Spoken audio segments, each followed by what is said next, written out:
You know how people connect with my book so well? For some reason, God put me in almost every fucked up situation on the planet Earth. So when I talk to people, it's not sugar-coated, because I'm not saying it from I was 175 pounds my whole life. I don't say much to those people. Maybe you're a piece of shit. Maybe you want to be nobody. Maybe you're happy exactly where you are in life, because obviously you are. Maybe you don't have the determination to be somebody better than who you are.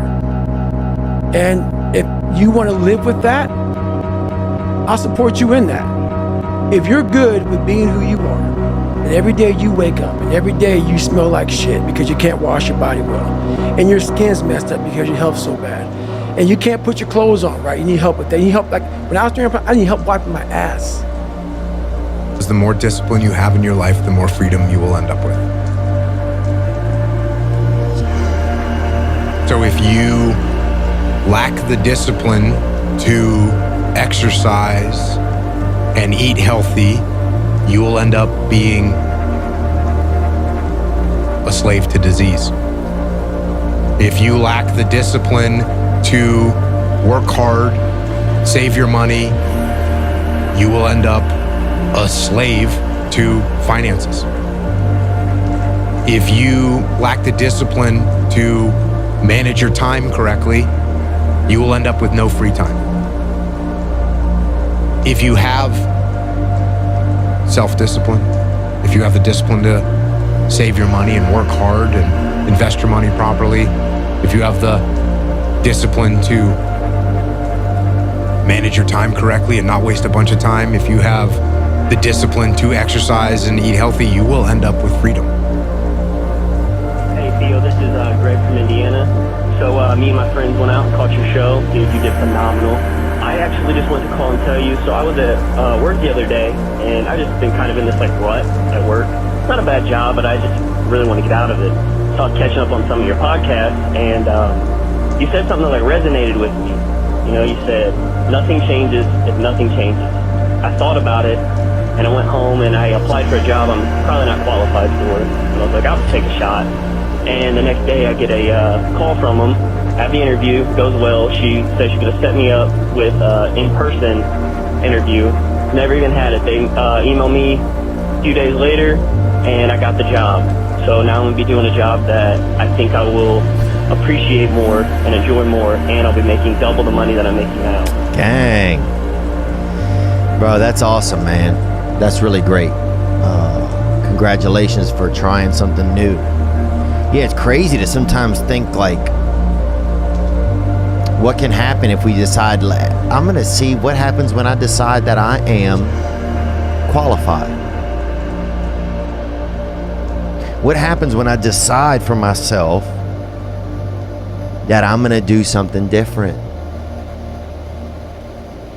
You know, one thing, Jocko Willink was in here last week, and one thing that's really been pressing with me that we discussed is staying motivated. And I have been finding myself more motivated, even when I do not feel like doing something, to do it. That my brain doesn't dictate how. My brain does not get to choose. My brain can feel a certain way, but it's not going to choose how I behave all the time. I just can't let it do it anymore. I'm going to have setbacks, I know. But if I'm feeling bad, that doesn't mean I'm doing bad. That doesn't mean I am bad. That doesn't mean that I can't still take some action. Because nothing changes and nothing changes, man. We'll sit around forever wondering, well, what if I was a dog catcher? Would I be the best? What if I was This has to be in you. Something in you has to wake up. And usually the only person that can wake it up is you. Sometimes you can read a David Goggins book because I was all this shit and then a lot more of fucked up. But if you don't have a little flame, just barely, you're done. I can't light it for you. And that's the harsh reality of this life that I want to get across so fucking bad. You can watch me, you can watch you, you can watch fucking Rogan and Cameron Haynes, all these motherfuckers. You can go to Tony Robbins' fucking bullshit, all this shit. You do all this shit. If you could keep going back and keep spending money and spending money and spending money with no results, you can wonder, wow, maybe let me go try out David Goggins. He ain't gonna fucking help you. You have to explore, examine the insides of yourself. And what do you really want out of life? Your friend and a lot of people out here just don't fucking want it. So guess what? Have fun with your life. Go from 3 to 350 to 400 to 450 to 500 because you don't want it. And that's the harsh reality. I can't give you shit. You can't give them shit. We can give you ideas. But at the end of the day, when I was losing the weight, I had to miserably wake up every morning in the cold because it was Indiana, November when it started. I was miserable. It's so hard to reframe it. The pushback you are getting is the indicator that you are doing the right thing. It is. And if you can reframe the distaste that you get from other people as the same as that. Because they're projecting the things that they know they should be doing that you are doing that they're not doing, and you remind them of that. And so even though the mountain that you're climbing is actually a smaller one than the one that you ultimately want to climb, you're actually at the top of their mountain. And so they start tearing you down. So like that's where the underdog story that we said at the very beginning of this with the quote, which is like on the way up, they root for you. And then when you're at the top, they try and tear you down because you remind them of the dreams that they couldn't accomplish, right? And so you quitting drinking or you staying in to work on your side hustle or your project or the business that you want to launch, the podcast, you might be at the top of their mountain. And so they are tearing you down because now you remind them that they haven't done it. And it's purely a projection of them onto you and has nothing to do with you. And that, I hope that comforts someone. Because what you said, I think, is like, if you're going through that right now, and I promise you, every single person who wants to do something with their life and has done something with their life has gone through the exact chapter that you're going through. And it's the lonely chapter. It's the chapter where you don't fit in with your own friends, but you don't have the outcomes yet to fit into a new group of friends. And you're doing this thing, you're consuming content on the internet, you're doing these free tutorials online to try and figure out how to set up a podcast and where do I host this thing? And then you're going through this and you're like, is this even worth it? Because you have no signs of success, right? But if there's anything that you can take away from what we're saying right now is that the sign of success is the hate that you get along the way. And what you can't do is bend the knee to their hate and fit back into the conformity because it's comfortable and it's warm. Because like in the Matrix, when Trinity opens the door, when Neo's about to go take the red pill and he wants to get out of the car, she says, Neo, you've been down that road and you know exactly where it leads. And I know that's not where you want to be. And then he closes the door. Like right now, this moment that you're going through is Trinity opening the door and being like, you could go back, but then you'd have to remember exactly what the reason was that you decided not to go out to begin with, just because you listen to this podcast and you consume this content, you're like, I can fucking do more than this. Like, because you are starting to live in some of that hell where you look in the mirror and you're like, I can do more. And you start to see the person that you could be. And you're like, this does start to feel like hell. This is your new life. Take it or leave it. There's no happiness about it. There's no peace behind it. It sucks. It just fucking sucks. And that's the one thing, if I could teach anybody anything, it just fucking sucks. And it's gonna continue to suck. And then one day you'll get to a special part in your life that it might get a little bit better. But to lose the weight you have to lose, my friend, sorry, it's gonna suck every fucking day. Cause then when you're 300 pounds, you're gonna go out to lose weight, you could probably get injured. So then you gotta work on the injury, and then you get even more depressed. This is what I went through. And then you're hungry because now you're depressed. It's just a vicious cycle.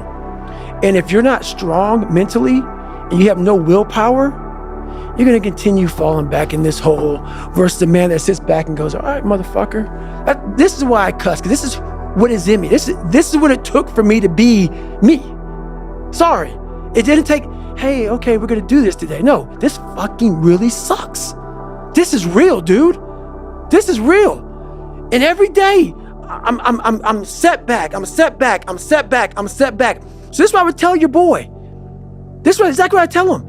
Every day you wake up, you're gonna probably be set back for the first 4 weeks before you lose to significant weight because of the mind's gonna be fucking with you the whole time. There's no dopamine. There's no dopamine in there at 300 pounds. You got nothing. Your hormones are shot. You have to envision something that is more powerful than you. Something has to get you out of bed. And you have to create it. It has to be false. Because you're not it. You're a fat piece of shit. And that's the reality of it. So you have to create a false reality to live in that just to get to work on yourself. I want everything to be perfect before something happens. That's how I am.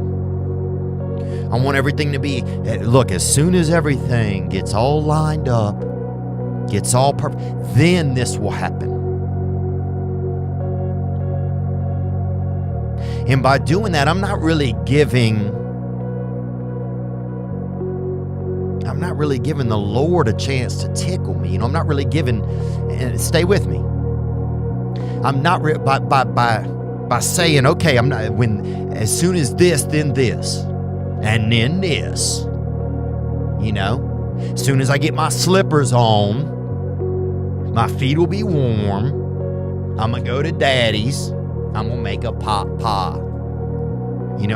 But only, I ain't having no pot pie till I do the other thing, till I do my, when I have my own plan. Stay with me. What I'm saying is I'm always waiting for everything to be perfect before I live my life.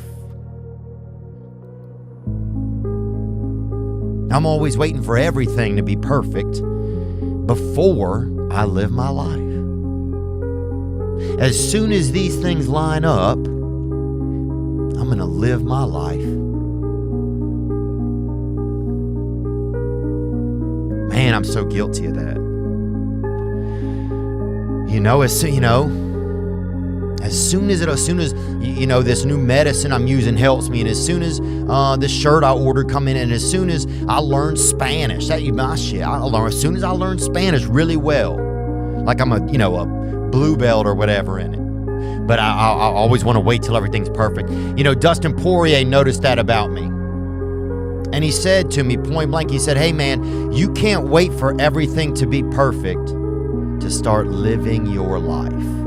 I would love to be able to, give you this profound anchor that people need to have. But it's like, oh, do you want to do this or not? Which is what I think a lot of it boils down to. Do you actually want to do this or not? Do you actually want to do this or not? Because if you actually want to do it, what's going to stop you? Nothing. And if you don't really want to do it, what's going to stop you? Just about anything that comes up. Just about any obstacle that gets in your way becomes an excuse. It becomes a reason. It becomes a rationale for not proceeding down that path. And this is interesting too. When you talk to people that went to SEAL training that didn't make it, most of the time it's some reason. There's a medical reason. There's a family problem. There's very few people that look at you and say, oh, I quit because it sucked. Which is what happens to the vast majority of people. The vast majority of people that don't make it through SEAL training, and by this I mean 80, 90% of the people that don't make it through SEAL training, they didn't make it through because they quit. Then there's a small percentage that had a medical problem, and then there's a small percentage that got performance dropped, meaning they couldn't perform the runs, the swims, the technical aspects of the job, and they failed, and they get dropped. But the vast majority of people, they quit, but they don't usually say that. And even in their mind, they probably don't believe it. They probably believe, well, it was my leg, and once my leg was hurting, I knew I was gonna have a hard time on the runs, since I wasn't gonna be able to make the runs, that's why I quit. But it wasn't really quitting, it was because of my leg. So it's like I said, it's a very strange and really kind of a mystical thing. Excuses. You're talking there about people making excuses. What have you come to learn about the nature of excuses, and if they are our friends, our enemies, if they're ever useful? Your excuses will destroy you and take everything that you ever wanted from you if you let them. Doesn't sound like a friend. No, it's definitely not a friend. It's definitely not a friend. It can seem like a friend, just like your friend that keeps feeding you drinks at the bar can seem like a friend, but are they really helping you in any way, shape, or form? No, they're not. They're not. So when your excuses make you feel a little bit better about the fact that you didn't execute on what you needed to execute on, then they can make you feel better, but they're not helping you. They're not helping you at all. Go through it every January. Intense period of diet. I fucked it at Christmas again. Too much chocolate, too much dinner.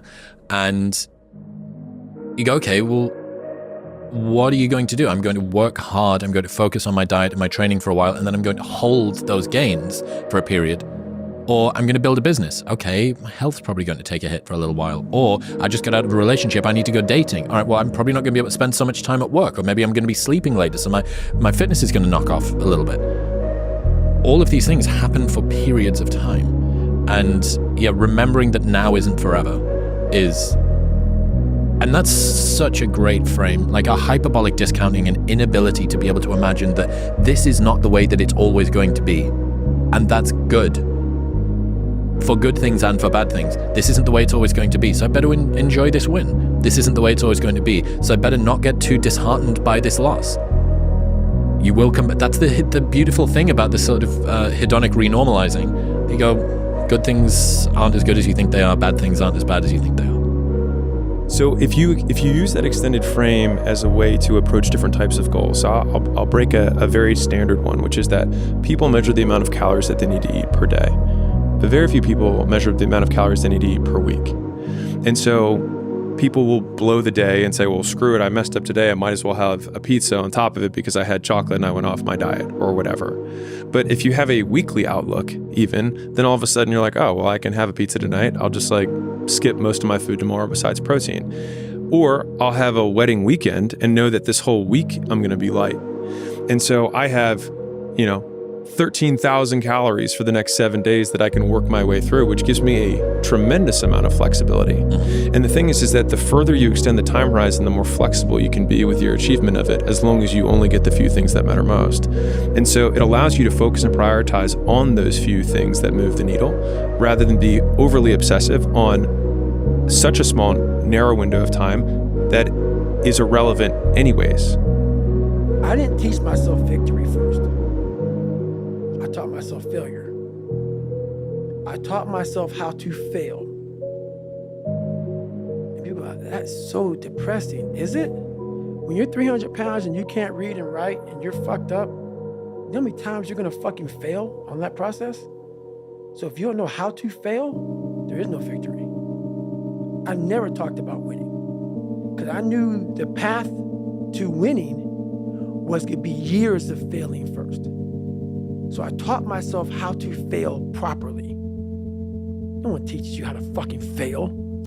But if you're going out for insurmountable fucking odds that make absolutely no fucking sense, a black kid that can't swim, 300 pounds gonna be a Navy SEAL.